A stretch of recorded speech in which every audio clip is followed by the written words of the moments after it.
கபாலி படத்தை தொடர்ந்து நம்மளோட இளைய தளபதி விஜயோட பைரவா படத்துடைய வியாபாரம் வந்து பாத்தீங்கன்னா இப்போ சூடு பிடிக்க ஆரம்பிச்சிருக்கு. ஏன்னா விஜய் நடிச்சிருக்க இப்போ பைரவா படத்துடைய படப்பிடிப்பு எல்லாம் முடிஞ்சு போஸ்ட் ப்ரொடக்ஷன்ஸ் வேலைகள்லாம் ரொம்ப விறுவிறுப்பா நடந்துட்டு வருது. அதோட பைரவா படத்தோட வியாபார வேலைகளும் வந்து பாத்தீங்கன்னா இப்போ சூடு பிடிக்க ஆரம்பிச்சிருக்கு.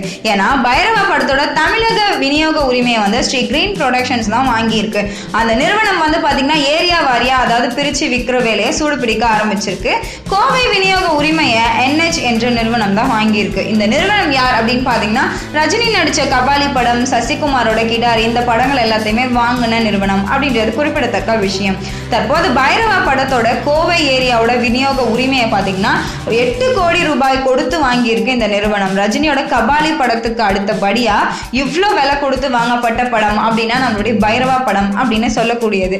ஏன்னா அந்த அளவுக்கு தான் இப்போ வந்து அதனுடைய விநியோக உரிமை வந்து போயிட்டு இருக்கு. ஏன்னா இந்த படம் வந்து பாத்தீங்கன்னா அதாவது வருகிற பொங்கல் பண்டிகையை ஒட்டி ஜனவரி மாதம் 12ஆம் தேதி வெளியாக போதாம். அது மட்டும் இல்லாம விரைவிலே இந்த படத்துடைய ஆடியோ அப்புறம் ட்ரைலர் இதெல்லாம் வந்து சீக்கிரமா நடந்துரும், அது பிரம்மாண்டமா நடக்கும் அப்படின்னு சொல்லியிருக்காங்க. ஸோ இந்த மாதிரி நீங்க நிறைய நியூஸ் தெரிஞ்சுக்கணும் அப்படின்னு நினைச்சீங்கன்னா நம்மளுடைய கலக்கல் சினிமாவை தொடர்ந்து சப்ஸ்கிரைப் பண்ணுங்க.